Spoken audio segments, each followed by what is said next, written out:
প্রিয় বন্ধুরা, কেমন আছেন সবাই? এই যে আমের খোসা ফেলে না দিয়ে বানিয়ে নেন লাখ লাখ টাকার জেলি। লাখ লাখ টাকা খরচ করতে হবে না, একদম জেলি বানিয়ে নেওয়া যাবে অল্প সময়ের ভিতর ঘরে। যদি থাকে আমের খোসা আর সীমিত সময় লাগে এই জেলিটা তৈরি করার জন্য।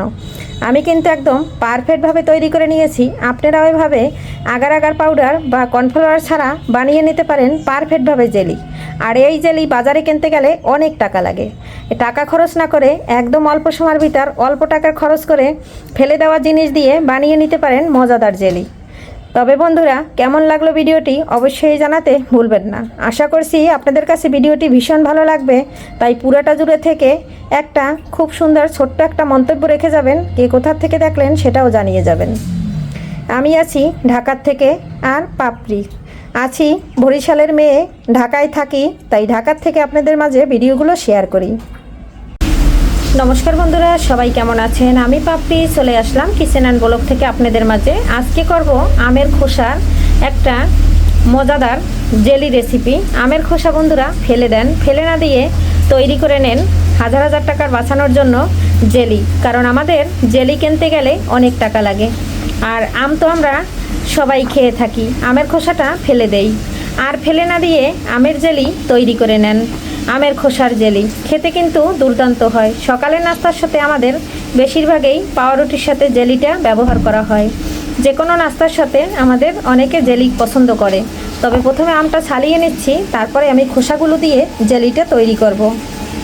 এখানে আম ছুলে নিয়ে খোসাটা প্রায় 1 ঘন্টার মতো ভিজিয়ে রেখেছিলাম। এখন খোসার থেকে একদম ফেরের জল বের হয়েছে, আর আগে কিন্তু কালো কালো জল বের হয়েছে, সেটা কিন্তু আপনাদের সাথে শেয়ার করি নাই।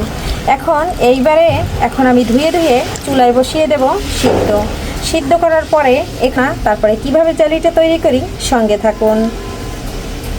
আমের খোসাটা চুলার উপর দিয়ে দিয়েছি, এখন দিয়ে দিলাম জলটা দিয়ে সিদ্ধ করে নেব। আমের খোসাটা যাতে দ্রুত সিদ্ধ হয়ে যায় এতে দিয়ে দিচ্ছি লবণ দিয়ে আমি এখন একটা ঢাকনা দিয়ে ঢেকে দিচ্ছি। ঢাকনা দিয়ে ঢেকে আমি খুব সুন্দর করে সিদ্ধ করে নিচ্ছি। খোসাটা কতদূর সিদ্ধ হয়েছে দেখছি বন্ধুরা। এই যে দেখুন বন্ধুরা, একদম খুব সুন্দর করে সিদ্ধ করে নিচ্ছি। এখন আমের খোসা ফেলে না দিয়ে বানিয়ে নিতে পারেন এভাবে জেলিটা খেতে ভীষণ ভালো লাগে। আর আমার তো আম একটু পাকা পাকা হয়ে গেছিলো, মানে শুকিয়ে গিয়েছিল, একদম টাটকা পাইনি। তার জন্য তো এটা একটু মানে হালকা মিষ্টি মিষ্টি আছে, একদম টক না। এখন আমি খোসাটা নামিয়ে নিচ্ছি, ঠান্ডা হওয়ার জন্য অপেক্ষা। এই যে আমার আমের কিন্তু খোসাটা একদম ঠান্ডা হয়ে গেছে। এখন আমি এই খোসার যে অংশটা আছে সেটা আমি বের করে নিচ্ছি। আর এই খোসাটা কিন্তু এভাবে চিপড়ে ফেলে দেব। আর এখন আমটা কিন্তু খুব সুন্দর করে বের হয়ে গেছে। এখন এই খোসাটা আমি ফেলে দিচ্ছি, এটা তুলে ফেলে দেব। আমার আমের যে অংশটা সেটা কিন্তু রয়ে গেছে, আর এটা দিয়েই কিন্তু আমি জেলি বানিয়ে নেব। আর আমি কিন্তু এখানে একটা ছাঁকনি নিয়েছি, এখন এটাই ঢেলে ছাঁকনা দিয়ে ছেঁকে নেব।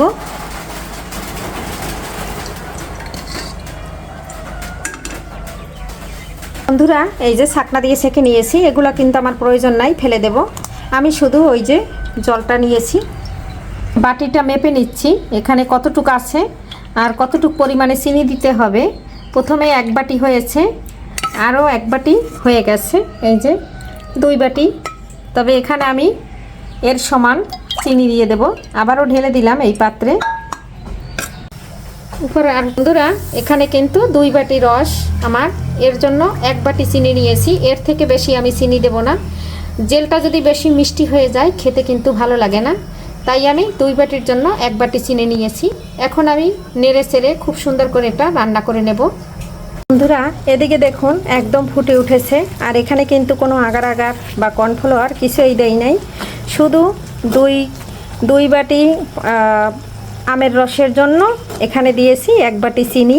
আর আমরা যেহেতু মিষ্টির পরিমাণটা কম খাই, এর জন্য কিন্তু এটা কিন্তু প্রায় হয়ে গেছে। এখন আমি দিয়ে দেব এখানে 2টো এলাচ, খুব সুন্দর একটা ফ্লেভারের জন্য, হালকা একটু ফ্লেভার বের হবে, তার জন্য 2টা এলাচ এই পর্যায়ে দিয়ে দিয়েছি। পরে কিন্তু উঠিয়ে ফেলে দেব। আর এতে কিন্তু খুব সুন্দর একটা ফ্লেভার ছাড়বে, খুব সুন্দর আর কি, একটা খেতে দিলে পরে একটা গন্ধ আসবে। পাউরুটি দিয়ে এই জ্যামটা খেতে দারুণ লাগে।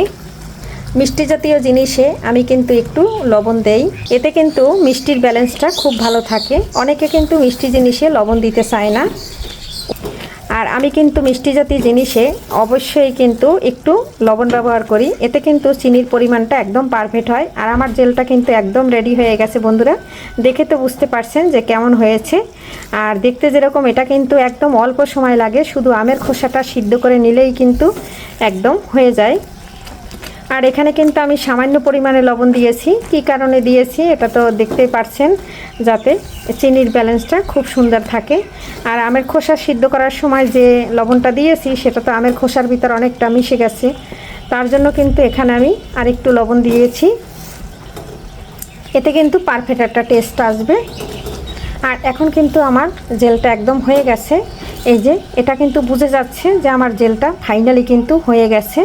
আর এখন যদি পাউরুটি থাকে ঘরে, একদম খেয়ে নেওয়া যাবে, মানে খুব মজার একটা সকালবেলার নাস্তা হয়ে যাবে। বাচ্চারা কিন্তু এই জ্যাম খুব পছন্দ করে, আর বাজার থেকে চড়া দামে কিনতে হয়। এটা যে কোনো আম হোক বা যে কোনো ফ্লেভারের আমের জেল পাওয়া যায় কিনতে, তারপরে বিভিন্ন ধরনের জেল পাওয়া যায় কিনতে। তবে না কিনে এভাবে বানিয়ে ফেলুন বাসায় অল্প খরচে, একদম অল্প সময়ের ভিতরে অল্প খরচে বানিয়ে নেওয়া যাবে। আমি কিন্তু আম দিয়ে প্রতি বছর একটু বানিয়ে থাকি। আমার ছেলে অত পছন্দ করে না, তারপরেও আমি প্রতি বছর একটু বানাই। যদি মেহমানটান আসে, তখন যদি পাউরুটির কোনো সকালবেলা নাস্তা হয়, সেটার সাথে কিন্তু দিলে ভালো করে তারা খেতে পারে। আমার বাসার মিষ্টি জিনিস কেউই পছন্দ করে না, আমি তো একদম খাই না। আমার ছেলে মাঝে মাঝে একটু খায়। মূলত আমি এগুলো বানাই শুধু মেহমান যদি আসে, আর আমার একটা বোনের মেয়ে আছে, ও খুব পছন্দ করে, ওকেই দেওয়া হয় এগুলো, ওর জন্যই বানানো হয়।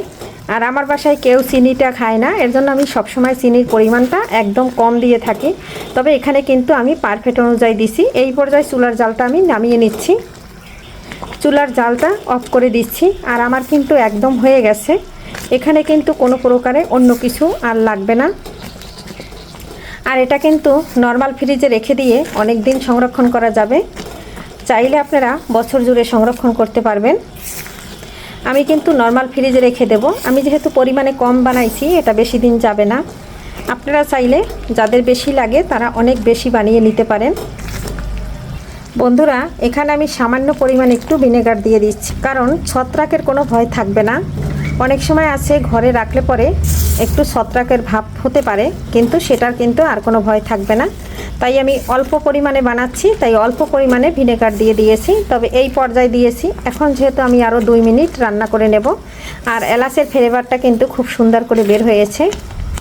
2 মিনিট রান্না করে জালটা একদম অফ করে দিয়েছি। এই পর্যায়ে আমি একটা বাটিতে ঢেলে নিচ্ছি, আর যখন ঠান্ডা হবে তখন আমি একটা কাঁচের বয়ামে রেখে দেব। এই যে বন্ধুরা, আমি কিন্তু একদম ঢেলে নিয়েছি, দেখুন কত সুন্দর কিন্তু হয়ে গেছে একদম। বন্ধুরা, একদম নামিয়ে নিয়েছি। আর আজকের মতো এখানে বিদায় নেব। কেমন লাগলো আমার ম্যাঙ্গো জেলি অবশ্যই জানাতে কিন্তু ভুলবেন না। আমের খোসা ফেলে না দিয়ে এভাবে জেলি তৈরি করে নেন, একদম টাকা বেঁচে যাবে অনেক অনেক। তবে বন্ধুরা, ভিডিওটি কেমন লাগলো অবশ্যই জানাতে ভুলবেন না। যখন ঠান্ডা হবে, যখন বয়ামে ভরবো, তখন এলাচ 2টা ফেলে দেব। এতে কিন্তু খুব সুন্দর একটা ফ্লেভার থাকবে, আর খেতে কিন্তু দুর্দান্ত হবে। অনেক বাচ্চারা ফ্লেভার খুব পছন্দ করে, আপনারা 2টো এলাচ এভাবে দিয়ে দিতে পারেন। এলাচের গন্ধটা কিন্তু ভীষণ ভালো লাগে। আজকের মতো বিদায় নিচ্ছি, সবাই ভালো থাকুন, সুস্থ থাকুন, বাই।